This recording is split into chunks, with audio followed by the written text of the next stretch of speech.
Hello everyone, welcome back to Susie Saves. I am Susie, and today we are going to be looking at our new budget for this week. If you're interested in the cash stuffing of this budget, we just did that yesterday, so you are free to hop on over there. But let's get into it. So, it is the second, is that correct? When was the first paycheck? It's got to be the second paycheck in July. Here we are. For income, we have both me and my husband. Since we get paid a week later, we get paid every week. My husband is salary, so his doesn't change. I only worked 4 days because I was given off forced off the 4th of July, but because I'm contract, I don't get vacation pay or holiday pay for that. So I got $640, and then my husband got his usual $950. This pen might run out. Get it backup pen ready. Okay, so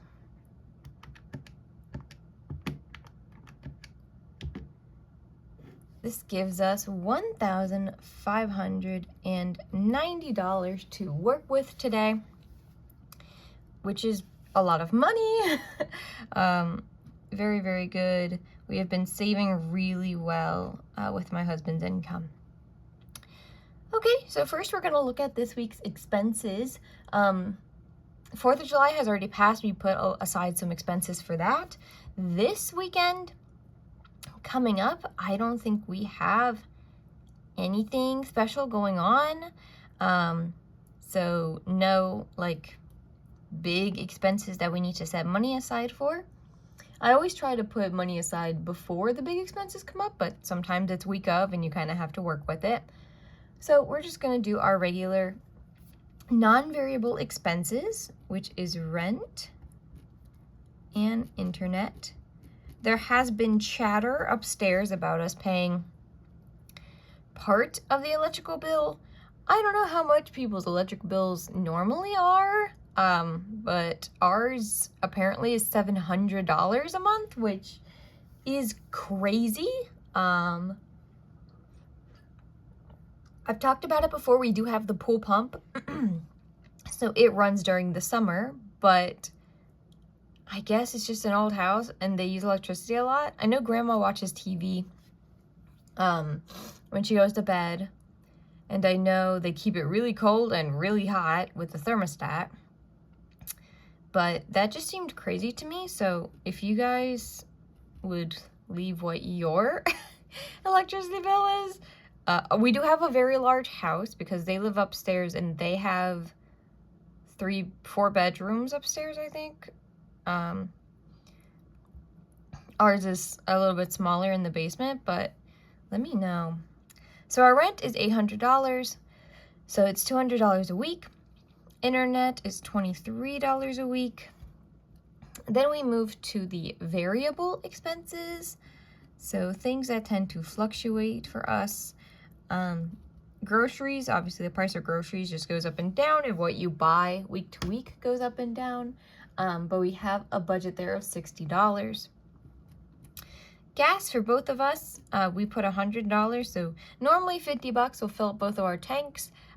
Right now I'm driving my father's car while he is working on the repairs for my car, and his car takes premium gas, or the middle gas, whatever the middle for the premium gas is. So it's been slightly more expensive, but it has still been fine. I've just been stopping it at $50. Then I have a miscellaneous category just in case. I'm really proud of us that we've not been needing to use it. It's been great, but I still put it in just in case.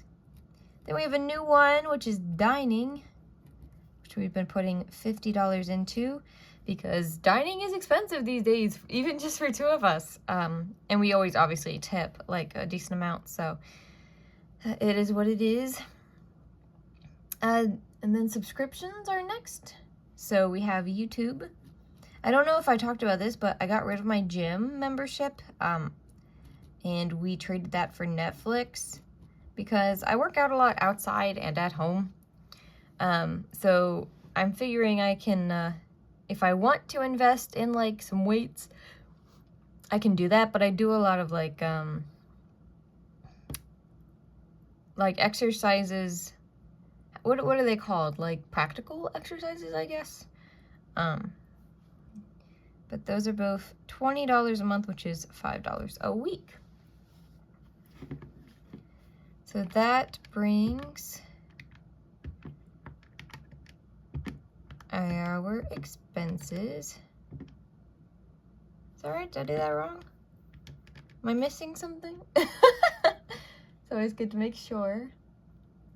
Gas, groceries, internet. No. 200, 23, 60, 100, 30, 50, 10.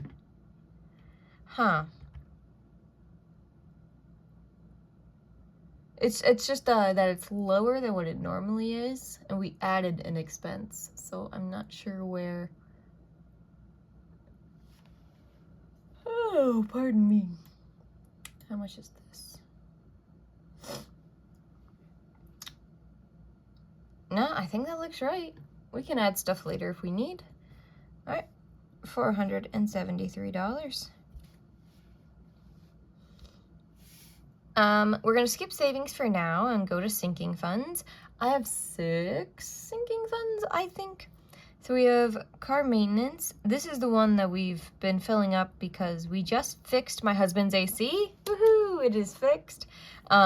We set aside $1,000 for that. It actually only cost $355. So once my car gets fixed and we see how much it is, we will reallocate the extra money out of that budget. But for today, and it always gets $10. Then we have car insurance and my phone bill.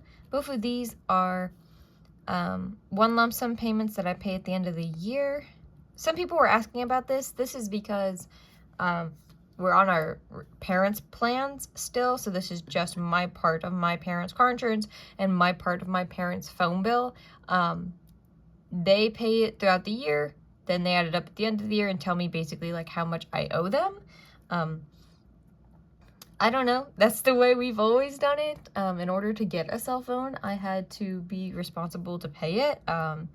So my husband doesn't pay either of these for his family. It's just a different family dynamic. They have not asked us to do that. I'm debating reaching out and asking them if they would want us to do that. But it's kind of like don't look a gift horse in the mouth. So still debating on all of that. After that, we have pets. Our lovely pets. We have 3 cats and 2 lizards. They are bearded dragons. And they get $10. We pulled money out of this last week for pet food, I believe. We'll need to pull out next month for flea medicine again for the cats. Then we have gifts. She's just getting $10. We pulled out for the graduation, so there should not be any more graduation gifts this year. And I think our next thing we're looking at is my husband's birthday in November and then Christmas. So nothing crazy going on there. There is big updates on health, which are not great. Because I turned 26 in April, I got dropped from my insurance May 1st, and they did not, as far as we can tell, notify anyone. So I went to pick up my 3-month prescription today, or this week, and got told, oh, your insurance doesn't exist. And I was like, great. So normally it's like a 3-month pack. Normally it is $310 for 3 months. I have GoodRx. I would highly recommend that if you're paying for medications on your own. It got it down to $78. So, you know, drastically different. There's also some kind of rewards plan. I pick up at CVS, and they also they were like, let me apply this stuff, and it got the price down. So I don't know if that's just because they couldn't bill insurance, like the regular price is lower. But highly recommend talking to them about like the actual price rather than like the insurance charge price, because I saved myself $210. So, also my husband's insurance has, when he transferred to his new facility, because they didn't want him going to the child facility anymore,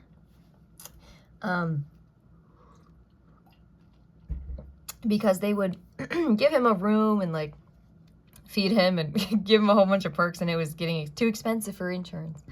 So they asked him to go to an outpatient facility. Well, apparently when we made that switch, they stopped paying for the administration fee. I think this is like the nurse putting the needle in his arm to get his IV. I don't know exactly. I think like administration, not like administration. Like, I don't think it's the paperwork. But it's been $50 a month, which is fine. We can work that in. So I've been debating raising this health budget. Next week when we look at how much we have in the binder, I'll probably raise this to 20 maybe, because we need the 10. Right now it's 10, and we need that $10 a week for my medication, and then his is $50 a month, and 10 is not going to cut that. Obviously it's only 40, so we need basically double, if not a little bit more than double this. So we'll go back and look at what exactly we think we can do, but that's where we are right now. He'll get kicked off that insurance at the end of the year, and then we will have to be like, all right, we got to get a high deductible insurance plan, because he does get chemotherapy. It's really expensive. For those of you wondering, it's $22,000 a month when he used to go to the child facility, because he got diagnosed as a child, so they took him there. When we went to the outpatient center, I think it's $6,000 a month now. But let's just say deductible will be met. So we'll get an HSA and all that stuff at the end of the year when we need to make that transition. Oh, now that we're done talking about that, let's talk about our savings this month, because we do not have any debt. Both me and my husband are college educated, but we worked really, really hard not to get any student debt from that. So first and foremost, we have a checking account buffer. We have mine and my husband's Roth IRAs.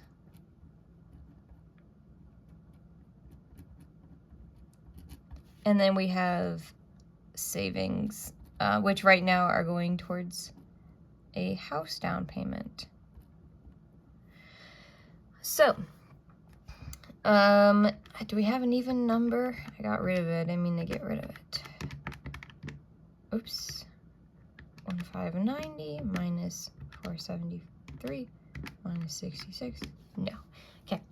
So we're gonna put $200 into both of our IRAs, because stuffing these fully is still a high priority of ours.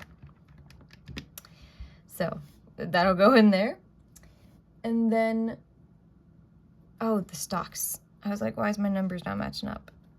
Stocks. Oh, the spending money. That's what's missing. I was about to say, that makes a huge difference. Pardon me. Spending. Me and my husband both get spending money. $50 worth. Here we go. $573.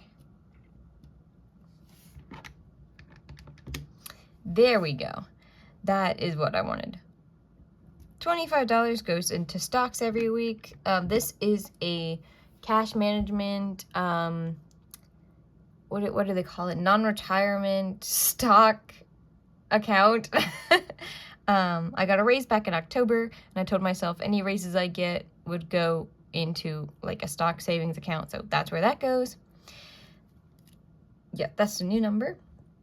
So now we'll make the buffer $1 to round out the savings to be $525. which gives us savings of $951 this week, which is over half. Is that right? I think that's right. Yeah, that's right. Dear God, good for us. And that's a zero-based budget. That's what we do every week. We always do a zero-based budget. So, woohoo! We did it. Second week in July. Again, if you want to see the cash stuffing for this, I did that yesterday. If you want to see where we put this RIA stuff, and if we can look at this stock plan, that'll be up tomorrow in our Transfer Tuesday video. I hope you all are having a fantastic start to your July. I will see you tomorrow in that video, and I hope you have a great rest of your day. Have a good day, everyone.